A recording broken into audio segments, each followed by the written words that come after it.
गोड़ लगै छी सब गोटे के। हम छी कल्पना झा। आई हम अपने लोकनिक बीच एकटा कृष्ण जन्म सोहर प्रस्तुत कर रहल छी। आशा करैत छी जे अपने लोकनि के नीक लागत। जँ नीक लागै तऽ अपन आशीर्वाद जरूर देब। भादव रात अन्हरिया सूझे न डगरिया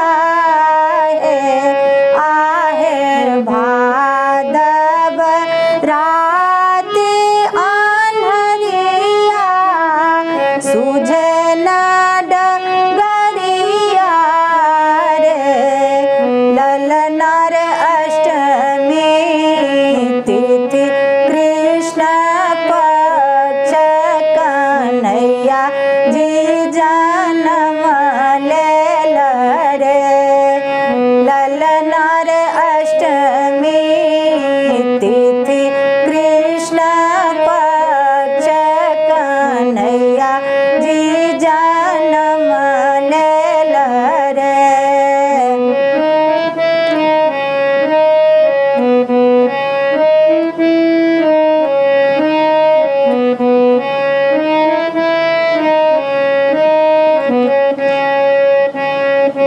दिव्य चतुर भुज रूप नयन अनुरंजित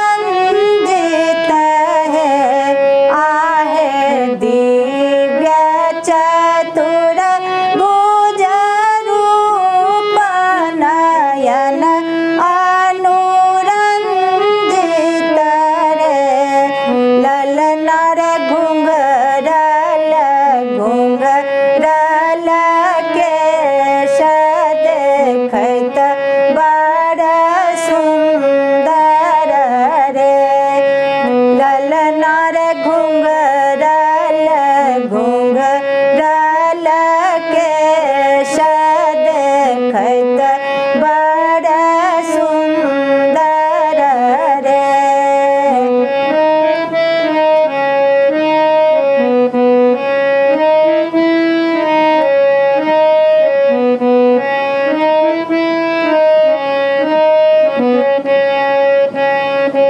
बंदी गृह बाट खूजल पहरू सब सूतल है आहे बंदी गृह बाट खूजल पहरू सब सूतल रे ललना रे जगमग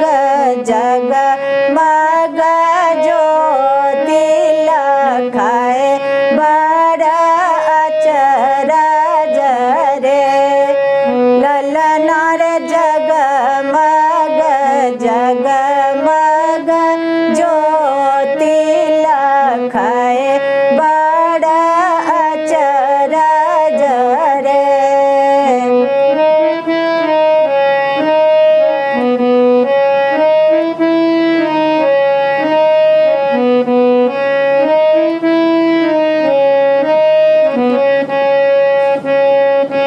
ओहि अवसर वसुदेव कन्हैया लाए चलल है आहे ओहि अवसर वसुदेव कन्हैया लाए चलल रे ललना रे पहुँचल गोकुल धाम यशोदा जी के सौंपल रे ललना रे पहुँचल गोकुल धाम यशोदा जी के सौंपल रे।